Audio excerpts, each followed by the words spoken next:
Welcome, assemblers, to part 2 of drywall. This will be ugly mudding and finishing.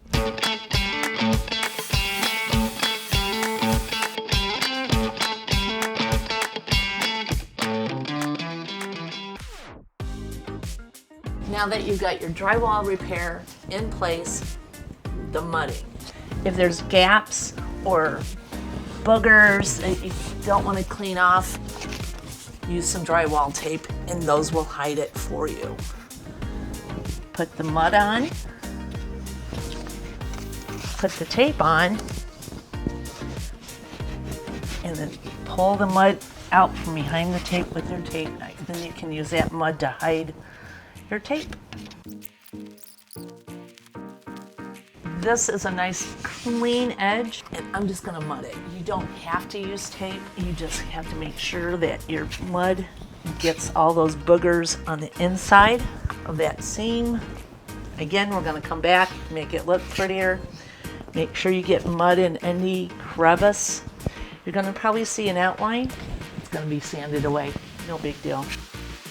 Now, no matter what kind of repair you do, give your drywall and your mud 24 hours to dry. The thicker it is, the longer it's gotta dry. So these are your additional tools that you'll need from your ugly mudding to your finish mudding. A feather blade, sandpaper, a tray for mud. I like using a palm sander with a heavy grit. You can use just a heavy grit sandpaper and do it by hand. It's a little faster.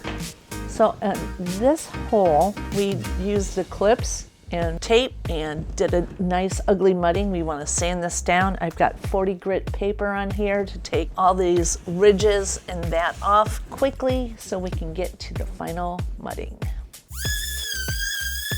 As you can see, there's a little dust that gets kicked up. It will be everywhere, so be prepared to clean afterwards. Once you're done sanding, it's smooth, you're ready to mud. Take my feathering knife, take some mud, spread it out, and you want a nice wide base. Smooth it out farther than what you've got. Pick out any mud boogers that don't smooth out,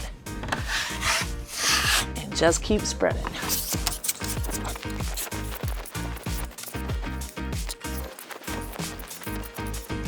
Now, the more you spread it out, the wider the patch will be, and the less noticeable it will be once you're doing your final sanding and you get ready to paint.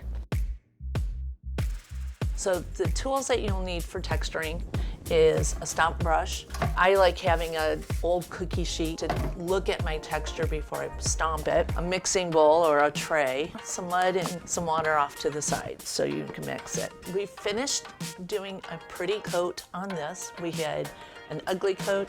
I did a finish coat last night, so I'm just gonna finish sanding the edges, and then I'm gonna show you how to do a really basic texture. Always running a hand across it to feel the nice smooth edges. Your touch is going to tell you more than your sight where there's bumps. Okay, we got a nice smooth finish to do a star texture, or star stomp, or flower stomp, whatever you want to call it. You're going to get close to what is up there. You will never get the exact because you don't know what kind of mud they used, how they mixed it, or how old their stomp star is. I mix in a tray, put a little extra mud in there, and water it down. I mix it to the consistency of cake dough. Pour it out onto the tray. Roll your star brush in, and as you pick it up, you can see on the tray how thick it is, and that's going to be your same consistency on the wall. If the stomp that you're trying to match is a little bit thicker and sharper, add more mud. If it's a little less valleys, add more water. It's as simple as that. If you don't like what you see, easy thing, wipe and start over again. That's the secret of stomping. So whenever you do anything with drywall, stomp, finish, let it dry for 24 hours before you paint and prime, or vice versa. Thanks for watching my drywall series. If you have any questions on drywalling, just put them in the comments below. If you enjoyed that hint, hit like, and if you would like more updates, hit subscribe.